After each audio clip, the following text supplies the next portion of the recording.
आणि अतिशय प्रथितयश असे विधिज्ञ श्री एस.के. जैन सर यांच्या अमृत महोत्सवाच्या निमित्ताने मंचावर उपस्थित असलेले माननीय चंद्रकांत दादा पाटील, मुरलीधरजी मोहोळ,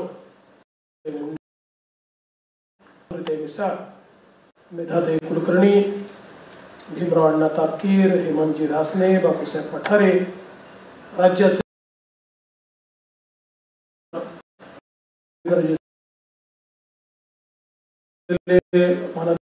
रवींद्र पडकर, श्री धीरज घाटे, शिवा ढेकडेजी, उपस्थित मंचावरील मान्यवर आणि ॲडव्होकेट एस.के. त्याचप्रमाणे त्यांच्यासोबत उपस्थित असलेल्या आदरणीय पुष्पाबाईंनी, उपस्थित पुण्याच्या विविध क्षेत्रातनं त्या सर्व मान्यवर भगिनी आणि बंधू, मी राजेश की त्यांनी सरांचा सत्कार करायचा आहे आणि त्या कार्यक्रमाला तुम्ही उपस्थित राहावं असं लिहिलं. आणि ते पण हे मान्य करतील की मी एकही क्षणाचा विलंब न लावता जैन सर उपस्थित राहील. आणि आज आपण सगळ्यांनी मिळून त्यांचा अमृत महोत्सवी सत्कार या ठिकाणी केला. आणि जसं त्यांनी देखील सांगितलं की हा व्यक्ती म्हणून त्यांचा सत्कार नाही, तर त्यांनी केलेल्या कार्याचा, समाजाच्या प्रती समर्पण भावनेनं इतके वर्ष सातत्याने ते जे कार्य करत राहिले त्या कार्याचा हा सन्मान म्हणून केला आहे. आणि म्हणून महाराष्ट्राच्या 12 कोटी जनतेच्या वतीनं सर मी या ठिकाणी आपलं अभिष्ट केलं. सरांचा माझा परिचय पण गेल्या 8-10 वर्षात अधिक जवळून परिचय आला आणि निश्चितपणे पुण्यातल्या परिवारातल्या कार्यकर्त्यांचा आधारस्तंभ म्हणून सरांकडे पाहिलं जातं. तरुण वयामध्ये ज्या त्यांनी सुरू आणि आदरणीय बाबा भिडेंच्या नेतृत्वात ती वकिली त्यांनी सुरू केली आणि राष्ट्रीय स्वयंसेवक संघाचा परिसस्पर्श त्यांना झाल्यामुळे एका राष्ट्रीय विचाराला देखील त्यांनी वाहून घेतलं. आणि 50 वर्षापूर्वी इमर्जन्सीच्या काळामध्ये ज्यावेळेस अनेक लोक, आपले अनेक कार्यकर्ते आणीबाणीच्या काळामध्ये जेलमध्ये होते, त्यावेळेस अगदी तरुण वकील म्हणून खरं तर त्या काळामध्ये भीती अशी होती की अनेक लोक वकील म्हणून त्या ठिकाणी उभे देखील राहायचे नाहीत. पण एक तरुण वकील म्हणून त्यांनी जबाबदारी स्वीकारली आणि 200 पेक्षा जे स्वयंसेवक होते, कार्यकर्ते होते, यांच्या केसेस या त्या ठिकाणी लढवण्याचं काम त्यांनी केलं. आणि तेव्हापासनं त्यांचा एकीकडे वकिली आणि दुसरीकडे सामाजिक कार्य हे सातत्याने सुरू राहिलं. खरं म्हणजे आपण जर बघितलं असेल तर वकिलीच्या क्षेत्रात तर त्यांनी प्रचंड नाव कमावलंच. आज वकिलीच्या क्षेत्रातलं एक आणि विशेषतः क्रिमिनल लॉयर म्हणून देखील एक खूप मोठं नाव हे त्यांचं या संपूर्ण महाराष्ट्र पुण्यामध्ये. त्याच वेळी त्यांनी अनेक वकिलांना घडवलं आणि त्यांनी एक म्हणजे एम्पॉवरमेंट ऑफ कोलिग्स. मला असं वाटतं की कुठल्याही क्षेत्रामध्ये व्यक्ती फक्त स्वतः मोठा झाला तर कोठं केलं नाही तर त्या व्यक्तीची लिगसी कधीच टिकत नाही.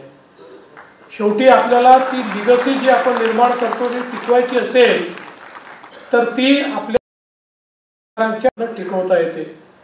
दुर्दैवाने अनेक वेळा जे लोक नेतृत्व करतात त्या नेतृत्वाला हे लक्षात येत नाही की सोबतचे जे लोक आहेत ही मंडळी जर मोठी झाली तर नेतृत्व हे त्या ठिकाणी मोठं होत असतं. अनेक वेळा इनसिक्युरिटीज असतात, त्यामुळे नेतृत्व दुसऱ्या कोणी मोठं होऊच नाही, केवळ आपणच मोठं राहावं अशा प्रकारचा प्रयत्न करताना आपल्याला दिसतं. असं नेतृत्व स्वतः तर मोठं होतं, पण इतिहासामध्ये फार काळ त्याची नोंद राहत नाही.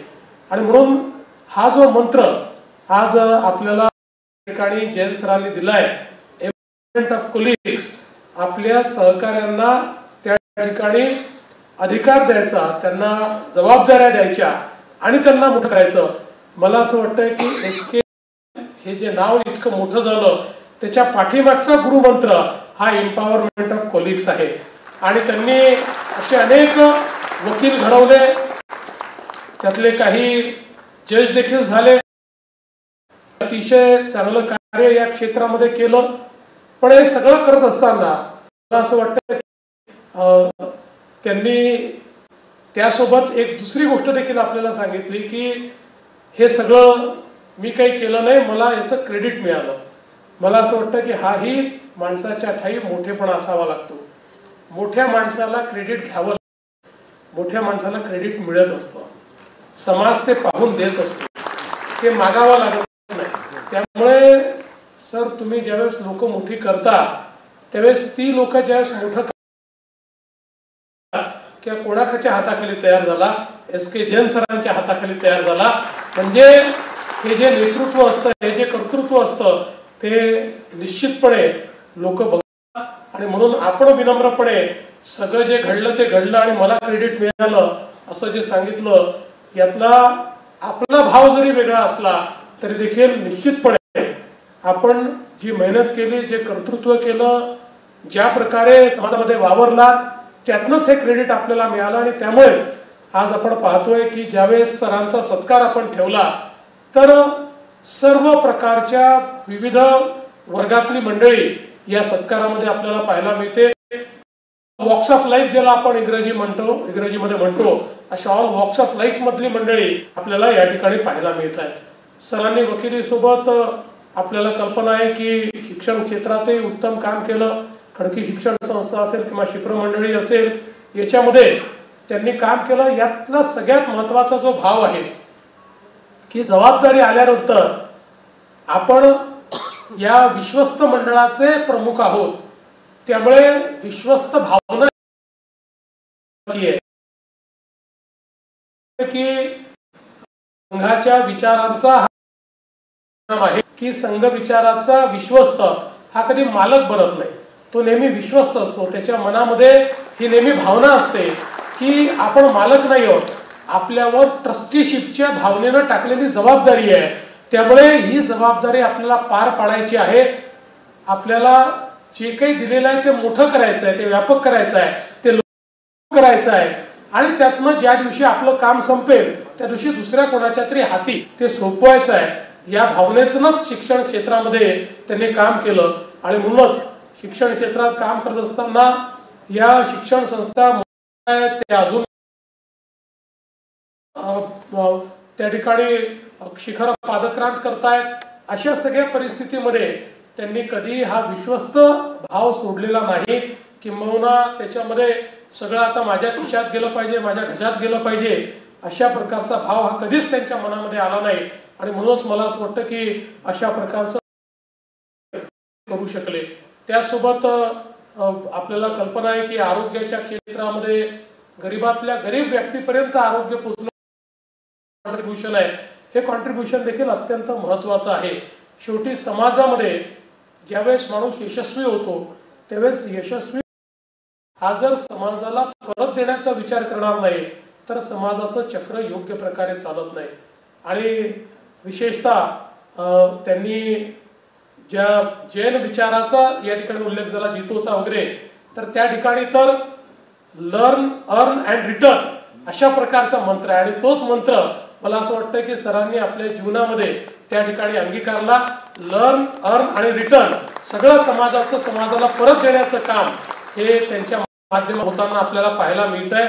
आणि म्हणून जे जे समाजाला परत करता येईल, ज्या ज्या भावनेतनं करता येईल, अविरत काम करत राहायचं, अशा प्रकारचं कार्य ते करत असतात.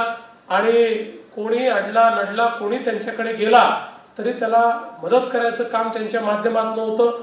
कधीही पैशाची चिंता केली नाही, फीची चिंता केली नाही, मला काय मिळण्याची चिंता केली नाही, तर समाजाला परत करायचं आहे या भावनेनंच ते अशा प्रकारे काम करत राहिले आणि म्हणूनच आज एवढ्या मोठ्या प्रमाणात समाजातले सर्व लोक या ठिकाणी एकत्रित आले आहेत आणि त्यांचा सत्कार करतायत.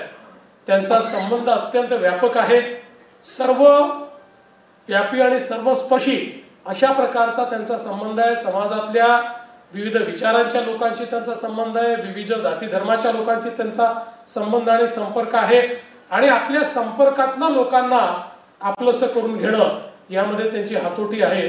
आणि म्हणूनच मला असं वाटतं की आज आपण सगळे लोक त्याच भावनेतनं या ठिकाणी एकत्रित आलो आहोत की आपल्याशी प्रत्येकाशी वेगवेगळ्या पद्धतीनं ज्या SK सरांचा संबंध आला त्यांच्या प्रति कृतज्ञता व्यक्त करण्याकरता आणि त्यांचं अभिष्ट चिंतन करण्याकरता मी आजच्या या प्रसंगी खरं म्हणजे एकीकडे अमृत महोत्सवची जी समिती आहे त्या त्यांनी हा सुंदर कार्यक्रम या ठिकाणी आयोजित केला आणि ईश्वराला प्रार्थना करतो की ईश्वराने सरांना अतिशय दीर्घ आयुष्य द्यावं, उत्तम आरोग्य द्यावं आणि सरांचा शतक पूर्तीचा जो या ठिकाणी उपस्थित असावं अशा प्रकारची ईश्वराच्या चरणी प्रार्थना करून पुन्हा एकदा सर आपलं अतिशय मनपूर्वक अभिष्ट चिंतन करून मी माझे 2 शब्द संपवतो. जय हिंद, जय महाराष्ट्र. धन्यवाद सर. या कार्यक्रमाच्या